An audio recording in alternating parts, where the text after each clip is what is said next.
오늘날 우리나라 상황에서는 예수님 믿는 것 때문에 돌에 맞아서 순교하는 경우를 사실은 볼 수가 없습니다. 예수님 믿는 것 때문에 예전과 다르게 특별히 박해를 받거나 핍박을 당하거나 경제적인 손해를 많이 보거나 사실은 이런 것도 없습니다. 여전히 무슬림권에서는 예수님 믿는 것 때문에 박해도 당하고 쫓겨나기도 하고 심하면 참수되는 일들도 벌어지긴 합니다만, 우리가 살고 있는 이 땅에서 오늘날 신앙생활할 때는 그런 어려움은 없습니다. 오늘 본문에 집사 스데반이 순교하는 장면이 나옵니다. 그러니까 예수님의 십자가 이후에 처음 나오는 순교의 사건인데, 그 이후에 사도들이 대부분 다 순교의 길을 걸어가게 되지만 첫 번째 순교자로 집사인 스데반이 그 길을 걸어갔다고 하는 것은 그것 자체로 의미가 있습니다.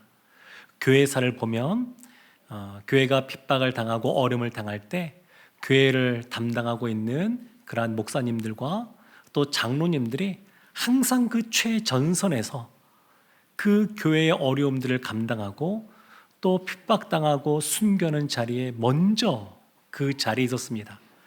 그런데 집사 스데반이 최초의 순교자로서 성경에 기록된 것을 보면 성도인 우리도 순교와 무관한 존재가 아니라고 하는 것, 하나님이 우리에게도 원하시는 모습이 있다는 것을 기억할 필요가 있습니다. 원래 교회는 순교의 피 위에 교회가 세워지는 겁니다.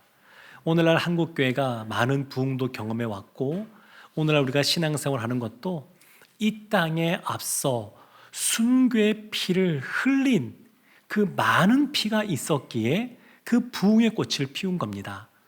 200여 년 전에 이 땅 가운데 가톨릭이 먼저 복음을 갖고 이 땅에 들어왔습니다. 근데 교회 역사 속에서 유래를 찾아보기 어려울 만큼 많은 순교자가 이 땅에 있었습니다.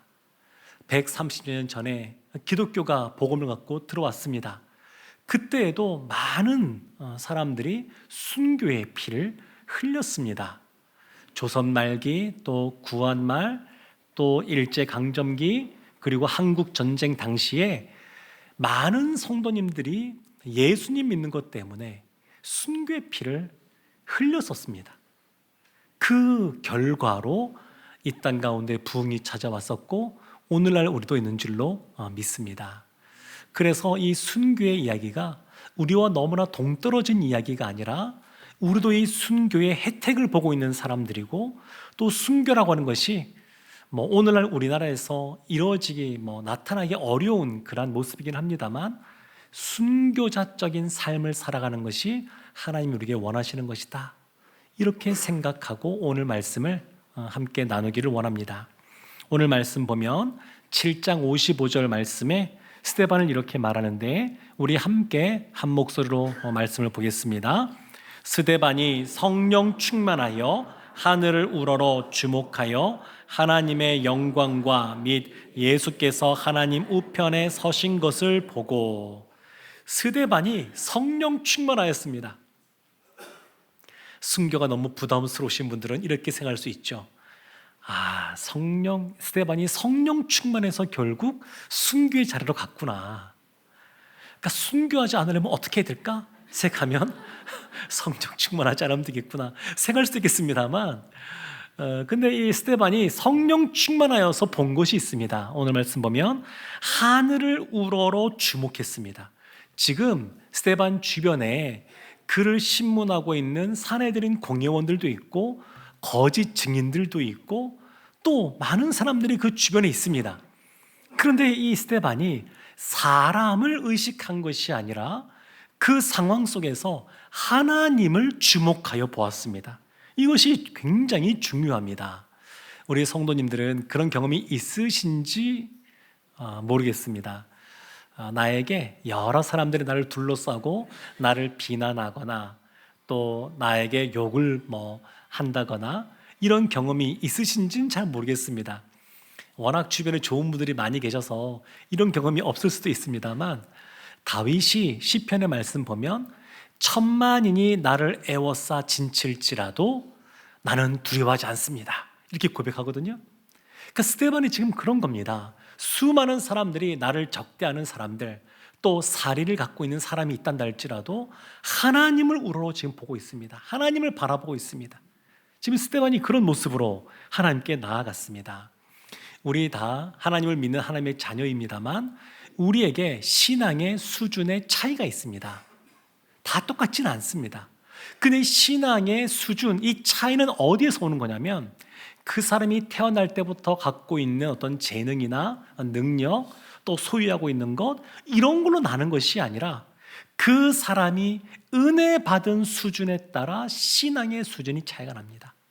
얼마나 많이 하나님의 은혜를 경험했느냐, 주님이 함께 하시는 성령의 충만함을 경험하고 있느냐, 그걸로 그 사람의 신앙의 정도가 달라지게 됩니다. 그래서 스데반이 성령 충만하여 지혜와 또 능력이 충만하고 결국 순교 자리까지 갔지만 오늘날 우리는 사실 이 자리까지 나가기가 너무 어려운 그런 상황이고, 그리고 스데반이 성령 충만하여 첫 번째 순교자라고 하는 영광의 타이틀을 얻게 된 걸 생각하면 우리도 은혜를 삼아야 될 줄로 믿습니다. 그것이 우리 신앙의 정도를 결정합니다. 지금 스데반이 하늘으로 보았더니 하나님의 영광을 보았습니다. 하나님의 영광을 말하면서 뒤에 뭐라고 말하냐면 예수께서 하나님 우편에 서신 것을 보고 이렇게 말합니다. 하나님의 영광이 뭐냐? 55절 말씀에서는 보다 구체적으로 보좌 우편에 예수님이 서신 것, 그것을 하나님의 영광이라고 지금 말하고 있습니다. 하나님의 영광을 보고 있습니다. 근데 이 표현이 굉장히 좀 낯설게 다가오는 것은 원래 성경에서는 예수님께서 보좌 우편에 앉아 계신다 이렇게 보통 말합니다. 보좌 우편에 앉아 계시는데 지금은 보좌 우편에 예수님이 서 계신 겁니다. 왜 서 계실까요? 이런 표현이 다른 데 나오지 않습니다. 왜 지금 예수님께서 서 계실까? 그래서 많은 학자들이 그 이유들을 연구하고 또 거기에 대해서 해석해 놓은 것들이 있습니다. 근데 전반적으로 보면 어떻게 말하냐면 이것은 스데반을 인정해 주는 겁니다. 인정해 주는 것. 마태복음 10장 32절에 이렇게 말씀하고 있습니다. 누구든지 사람 앞에서 나를 시인하면 나도 하늘에 계신 내 아버지 앞에서 그를 시인할 것이요. 지금 스데반이 많은 사람들 앞에서 담대하게 예수 그리스도를 지금 증거하고 있습니다. 본인의 예수 믿는 사람이라는 것을 드러내고 있습니다. 지금 예수님을 시인하고 있습니다. 그러니까 예수님도 시인해 주고 계신 겁니다. 골프를 치거나 그럴 때 보면 아주 그 샷이 멋있게 딱 맞아서 원했던 곳으로 쫙 날아가면 옆에서 뭐라고 하죠? 네. 그렇게 하는 것처럼 마치 예수님이 기립박수를 치는 것 같습니다. 인정해 주시는 겁니다. 격려해 주는 겁니다. 이제 곧 죽음의 자리로까지 나오지만 스데반에게 너 지금 잘하고 있어. 너 잘하고 있어. 지금 예수님이 스데반을 향해서 그와 같이 지금 응원해 주고 계신 겁니다. 탈무드에 보면 사람을 세 종류로 구분하는 이야기가 나오는데 항아리 비유와 관련해서 사람을 세 종류로 구분합니다. 첫 번째 사람은 항아리를 엎어놓은 사람이 있다고 말합니다. 하나님의 말씀이 그 가운데 아무리 소낙비처럼 폭포수처럼 부어져도 물이 들어가지 않는 것처럼 하나님의 말씀이 그 안에 머물지가 않습니다. 항아리를 뒤엎어놓은 같은 사람. 두 번째 사람은 항아리가 바로 세워져 있긴 합니다만 그 안에 오물이 가득한 사람이 있다 이렇게 말합니다. 하나님의 말씀이 그 가운데 충분히 들려지고 부어짐에도 불구하고 그 말씀이 역사하기가 어렵습니다. 그 안에 어두운 것, 더러운 것들이 가득 차 있으니까 어려운 겁니다. 세 번째 부류의 사람이 있는데 항아리가 바로 세워져 있을 뿐만 아니라 그 안이 비워져 있는 사람이 있다 이렇게 말합니다. 그러니까 하나님의 말씀이 들려질 때에 그 말씀을 마음으로 받아들이는 겁니다. 말씀을 향하여 마음문을 여는 겁니다. 안타깝게도 스데반의 말씀을 들은 사람들은 항아리를 뒤엎어 놓은 것 같습니다. 아무리 말씀이 부어져도 그 말씀을 들으려고 하지 않습니다. 스데반이 했던 설교의 결론이 51절부터 53절까지 나오는데, 그 중에 51절 말씀에 이런 말씀이 있었습니다. 목이 곧고 마음과 귀에 할례를 받지 못한 사람들아, 너희도 너희 조상과 같이 항상 성령을 거스르는도다. 목이 곧은 사람, 마음과 귀에 할례를 받지 못한 사람, 항상 성령을 거스르는 사람들이 너희들이다. 이렇게 아주 직설적으로 이야기합니다. 근데 오늘 본문의 말씀 54절 시작하는 말씀을 보면 이들이 어떻게 반응을 했냐면, 그들이 이 말을 듣고 마음에 찔려 그를 향하여 이를 갈거늘. 이것이 첫 번째 반응입니다. 마음에 찔리긴 했지만 회개하는 것이 아니라 이를 갑니다. 첫 번째 반응. 두 번째 반응이 57절에 나오는데, 그들이 큰 소리를 지르며 귀를 막고 일제히 그에게 달려들어. 귀를 막고 라고 하는 이 헬라어 단어는 꽉 잡혔다, 뭐 그런 의미가 있습니다. 그러니까 아예 들으려고 하지 않는 겁니다. 아예. 탈무드에 보면 이런 이야기도 있습니다. 너희들의 마음을 어지럽히는 말, 그리고 더러운 말, 그런 말들은 귀로 들은 말이 마음에 새겨지지 않도록 해라. 이런 탈무드의 말이 있는데, 마치 이들이 스데반의 그 말을, 설교를 들어서는 안 될 말인 것처럼 그냥 귀를 꽉 막아버린 겁니다. 꽉 막아버렸습니다. 들리지만 듣지 않는, 그냥 꽉 막아버린 상태.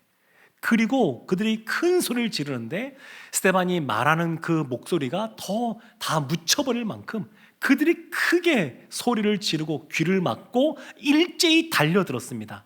여기서 달려들어라고 하는 단어가 이 신약 성경에 딱 5번 이 단어가 나옵니다. 5번 나오는데 그 중에 3번은 같은 사건에 나옵니다. 예수님께서 거라사인의 지방에 가신 적이 있었는데, 그때 군대 귀신 들린 사람이 있었습니다.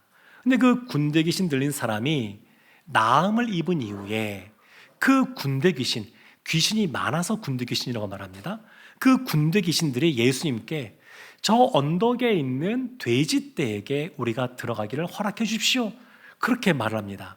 예수님께서 허락해 주십니다. 그랬더니 그 군대 귀신들이 돼지떼에 들어가서 그들이 언덕에서부터 갈릴리 호수까지 막 달려가서 풍덩풍덩 빠져서 다 죽게 됩니다. 그때 그 달려 내려간 그 동사가 이 동사입니다. 누가복음에도 이걸 썼고 사도행전은 지금 이걸 쓰고 있습니다. 그것은 마치 이 사람들이 달려드는데 귀신 들려 돼지떼가 달려가는 것처럼, 이들이 지금 그렇게 악한 영에 사로잡혀 달려가는 것처럼 달려들었다는 겁니다. 하나님의 말씀, 그 귀한 복된 말씀임에도 불구하고 귀를 꽉 막아버리고 들을 생각을 하지 않습니다.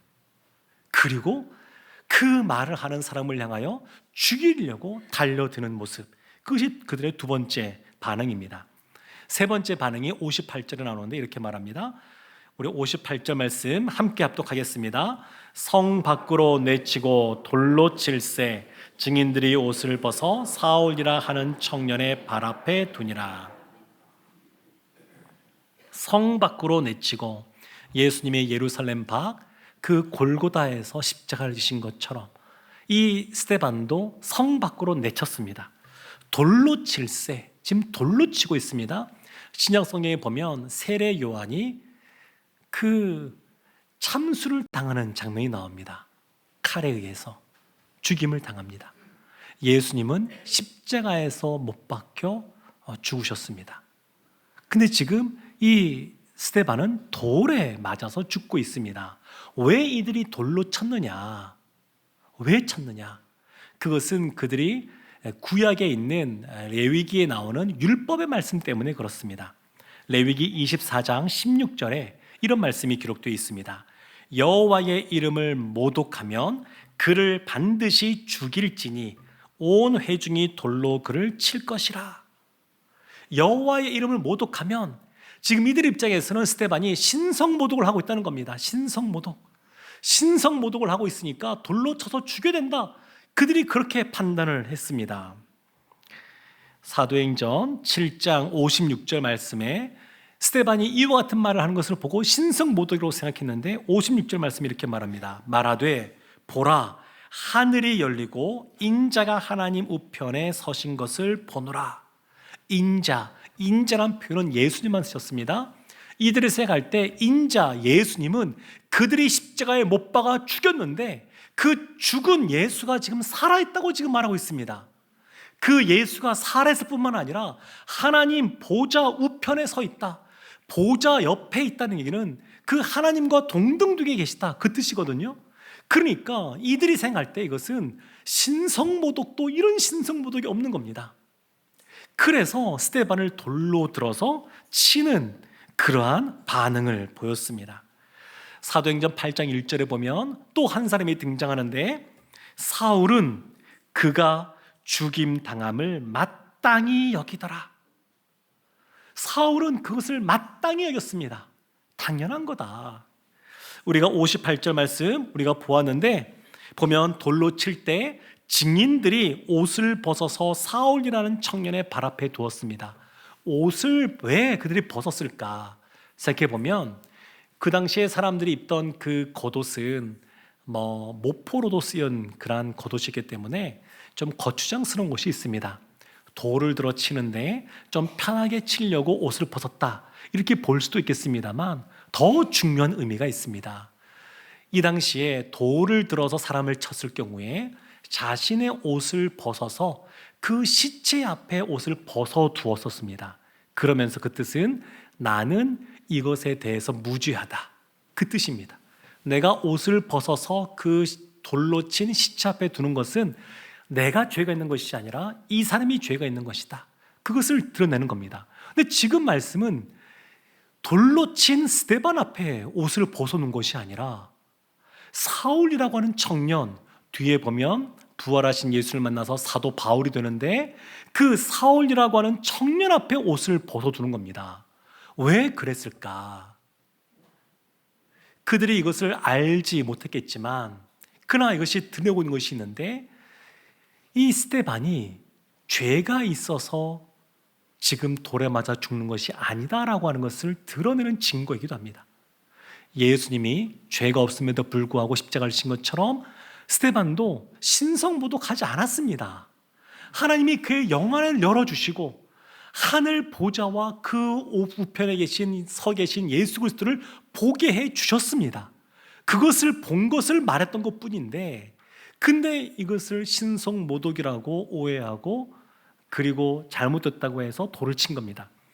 그래서 이 겉옷을 벗어났다고 하는 것은 스데반에게 죄가 없다라고 하는 것을 드러내는 증거이기도 하면서 또 하나 사울이라고 하는 청년이라고 하는데 결혼 안 한 젊은 사람이라는 뜻이 아니라 이 사울은 투표권도 있었던 권위가 있는 사람이라는 뜻입니다.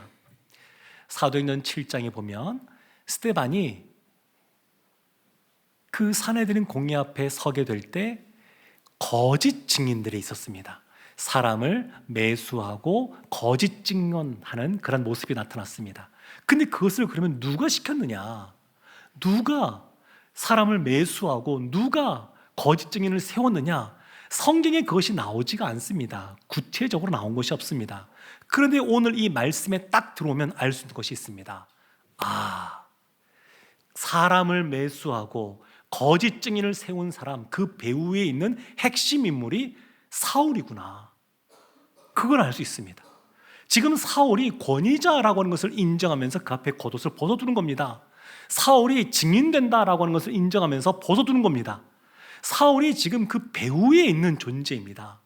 최초의 순교자 이 스데반의 그 죽음에 있어서 그것에 있어서 직접 돌을 들어서 치진 않았지만 실제적으로 그것을 뒤에서 배후에서 조종하고 그 일을 행한 사람이 누구냐? 사울이라는 겁니다. 사울. 그러니까 사울은 스스로 생각해도 당연하게 여기는 겁니다. 죽어 마땅한 사람이라고. 근데 시간이 지나서 이 사울이 부활하신 예수를 만나게 되었습니다. 사도행전 22장 20절에 이렇게 말합니다. 또 주의 증인 스데반이 피를 흘릴 때에 내가 곁에 서서 찬성하고 그 죽이는 사람들의 옷을 지킨 줄 그들도 아나이다. 본인이 찬성했고 그것을 지켰다. 나중에 뒤에 보면 또 서신서에 보게 되면 내가 박해자요, 핍박자요, 폭행자요, 살인자다. 바울이 그렇게 고백합니다. 그러니까 바울은 부활하신 예수 그리스도를 만난 이후에도 늘 본인은 스데반을 죽인 사람이다 라고 하는 그러한 죄인이라고 하는 인식이 있었습니다. 한번 생각해 보십시오. 집사 스데반, 성령 충만하고 능력도 있고 사람들과 하나님 앞에 인정받는 사람이었습니다. 그런데 집사로 세움받은 다음에 그렇게 오랜 세월이 지나지 않아서, 얼마 지나지 않아서 순교하게 됩니다. 왜 하나님께서 이 사람을 순교하게 했을까? 이 사람이 더 성령 충만하고 그래도 실력도 있으니까, 마음도 있으니까 복음을 더 힘있게 증거하는 일에 쓰임 받았으면 더 좋은 일이 아니었을까? 이런 생각을 할 수 있습니다. 근데 이것을 조금 더 넓혀보면 우리가 알 수 있는 것이 있는데, 우리가 하나님께 부름받고 하나님께 주신 일을 감당할 때에 그것이 왜 해야 되는지 그 당시에는 우리가 다 모른 것 같아도 세월이 지나서 보면, 하나님께서 사울을 깨우치기 위해서, 사울을 부르시기 위해서 스데반의 이 순교의 과정에 있게 했구나, 스데반을. 그것을 알 수 있습니다. 그러니까 사울은 그 이후에 바울로서 이름을 또 쓰면서 나중에 이런 생각을 늘 했을 겁니다. 내가 그 신실했던 스데반을 내가 죽였는데 이후에 나의 삶은 스데반의 목까지 살아야지. 스데반이 복음 증가하는 삶을 살라는 사명을 받은 사람인데, 증인의 삶을 받은 사람인데 내가 그 목까지 살아야지. 분명히 이런 생각을 하면서 사역을 했을 겁니다. 그럼 분명합니다. 이런 마음 떨쳐 부를 수가 없습니다. 바울이 늘 자신은 살인자라는 생각이 늘 그 가운데 있었습니다. 죄인 중에 괴수라는 생각이 그 가운데 있었습니다. 이런 내가 하나님의 은혜로 말미암아 복음을 증거하는 사도로 쓰임받는다고 하는 것, 이것이 너무 감격스러웠던 사람이 이 바울이었습니다. 사랑하는 성도 여러분, 이 스데반이 마지막에 기도하는 장면이 59절과 60절에 나옵니다. 59절 말씀 이렇게 기도합니다. 그들이 돌로 스데반을 치니 스데반이 부르짖어 이르되 주 예수여 내 영혼을 받으시옵소서. 주 예수여 내 영혼을 받으시옵소서. 예수님이 십자가에서 마지막 돌아가실 때 아버지여 내 영혼을 부탁하나이다 이렇게 간구하셨던 것처럼 스데반도 작은 예수의 모습으로 그렇게 기도했습니다. 60절 말씀 보면 무릎을 꿇고 크게 불러 이르되 주여 이 죄를 그들에게 돌리지 마옵소서. 이 말을 하고 자니라. 주여 이 죄를 그들에게 돌리지 마옵소서. 예수님이 십자가에서 하나님 아버지 이들이 자신들이 하는 것을 알지 못하나이다 그러면서 자신을 찌르고 또 못 박은 유대 병정과 그 무리들을 향하여 용서해달라고 예수님께서 기도하셨습니다. 스데반도 그렇게 기도했습니다. 성경은 스데반이 죽었다 이렇게 표현 쓰지 않고 60절 끝에 보면 이 말을 하고 자니라, 잔다 이렇게 표현합니다. 왜 이렇게 표현할까요? 예수님이 3일 만에 부활하신 것처럼 스데반도 부활한 존재로 있는다라고 하는 것을 드러내는 표현입니다. 이 땅의 삶을 당한 것이 끝이 아닙니다. 그 이유가 있습니다. 믿음으로 삶을 살아가는 사람들은 부활하여 주님 안에서 영원한 삶을 살아갑니다. 사랑하는 성도 여러분, 스데반을 죽인 사람들을 보면 우리의 인생에 아주 대조적인 두 가지 길이 있다는 것을 알 수가 있습니다. 하나의 길은 하나님 생각이 가득한 그런 길입니다. 또 하나의 길은 자기 생각만 가득한 길이 있습니다. 하나님으로 가득하냐 자기 생각으로 가득하냐 두 가지 길이 있습니다. 또 하나의 길은 이것을 다른 식으로 표현하게 되면 성령 충만한 길이 있고 분기탱천한 그런 길이 있습니다. 성령으로 가득한 사람이 있는 것 하면 자기 생각 속에 자기 의로 말미암아 그러한 분노가 치밀어 오르는 그러한 길도 있습니다. 스데반이 그랬던 것처럼 용서자의 길이 있는가 하면 다른 사람을 죽이는 살인자의 길도 있습니다. 스데반은 헌신의 길을 걸어가는 것 하면 그렇지 않고 이기적인 길을 걸어가는 사람도 있습니다. 결코 이 두 가지 대적인 길은 하나가 될 수가 없습니다. 우리의 신앙생활에 사실은 중간지대가 없습니다. 우리가 이렇게 생각할 수 있죠. 내가 순교하는 스데반 같진 않아도 스데반을 돌로 치는 이 살인자 같은 사람들의 길은 내가 지금 있지 않다 생각할지 모르겠지만 사실 빛과 어둠의 중간지대가 없습니다. 이것 아니면 이겁니다. 신앙생활은 것이 분명합니다. 스데반은 성령 충만하여 신앙의 길을 걸어갔습니다. 상황이 때로는 우리를 좀 압도하고 우리를 짓누르기도 합니다. 그러나 항상 그렇지가 않습니다. 신앙이 상황을 오히려 압도하기도 합니다. 지금 스데반은 신앙의 모습으로 말미암아 이 상황에 위축되는 것이 아니라 오히려 하나님 뜻 가운데 자신의 삶을 살아갈 모습을 볼 수가 있습니다. 교회사에 많은 순교자들이 있습니다. 우리나라도 보게 되면 주기철 목사님, 그 신사참배를 거부하다가 순교하신 분이 있습니다. 참 많이 있습니다. 근데 우리가 순교자를 생각하면 교회사에서 보면 순교한 분이 얼마나 믿음이 좋으신 분이신지, 그분이 얼마나 대단한 분이신지 거기에 초점을 맞추는 경향이 많습니다. 그런데 성경에서는 그렇지가 않습니다. 오늘 본문도 마찬가지지만 스데반, 순교자인 스데반을 높이지 않습니다. 그 너머에 계시는 주님을 지금 높이고 있습니다. 하나님의 영광을 말하고 있습니다. 이것은 다른 부분도 마찬가지입니다. 창세기부터 계시록까지 참 많은 믿음의 사람들이 등장하지만 성경은 사람을 높이는 경우가 없습니다. 성경은 오직 하나님만을 높입니다. 갈라디아서 6장 14절 말씀에 바울이 이렇게 말합니다. 내게는 우리 주 예수 그리스도의 십자가 외에 결코 자랑할 것이 없으니, 십자가 외에 내가 자랑할 것이 없다. 바울이 늘 그렇게 고백했습니다. 사랑하는 성도 여러분, 오늘날 우리에게 순교할 만한 그런 상황이 있지 않다 그래서 그러면 이 순교가 이제 끝난 것이냐?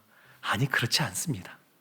요한계시록 6장 11절에 보면 그 인에 대한 심판 중에 5번째 인을 떼고 주어지는 말씀이 있는데 이렇게 말합니다.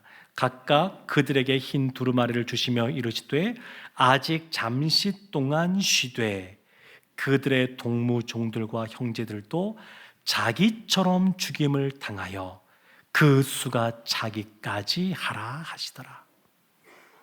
잠깐 이 땅 가운데 쉬는 시간이 있을지 몰라도 결국 언제까지 순교자의 피가 필요하냐면 그 수가 차기까지, 그 수가 차기까지 예수님처럼 이 땅에서, 스데반처럼 이 땅에서 순교하는 그러한 일들이 일어나게 될 겁니다. 이런 생각을 하면 마음에 좀 부담감이 있고 그냥 신앙생활에 늘 기쁘고 즐거워야 될 것 같은데, 근데 마음의 부담감 속에 너무 그냥 비장한 마음만 갖고 살 것 같은데, 사도 바울이 이런 우리를 향해서 베드로가 이렇게 말합니다. 베드로전서 4장 13절에 우리 함께 합독할까요? 오히려 너희가 그리스도의 고난에 참여하는 것으로 즐거워하라. 이는 그의 영광을 나타나실 때에 너희로 즐거워하고 기뻐하게 하려 함이라. 아멘. 제가 한번 읽어드릴게요. 오히려 너희가 그리스도의 고난에 참여하는 것으로 즐거워하라. 이는 그의 영광을 나타내실 때에 너희로 즐거워하고 기뻐하게 하려 함이라. 우리가 이 땅에서 순교하는 일, 참 우리나라에서 겪기는 너무너무 쉽지 않은 그런 상황입니다. 그러나 우리에게 원하시는 것, 순교자적인 삶을 살기를 원하십니다. 오직 예수님만으로 충분한 삶. 지금 스데반의 마지막 모습은 한 단어로 표현하게 되면 그의 입술에 예수 그리스도가 있는 모습입니다. 우리의 마지막 남아있을 때, 우리 인생의 마지막에 우리가 고백해야 될 것, 예수 그리스도. 우리의 삶의 처음이자 마지막, 우리의 삶 가운데 우리를 가득 채워야 될 것, 예수 그리스도인 줄로 믿습니다. 스데반이 성령 충만하여 하늘을 영안이 열려 하늘을 바라보고 그리고 주님이 걸어가신 그 길을 걸어갔던 것처럼 이 십자가의 길을 걸어가는 것이 진정 우리에게 복인 줄 알고 늘 주님이 그랬던 것처럼 기꺼이 우리에게 주어진 자기 십자가를 지고 주님을 따라가는 주님의 제자들 다 되시기를 주님의 이름으로 축원합니다. 아멘.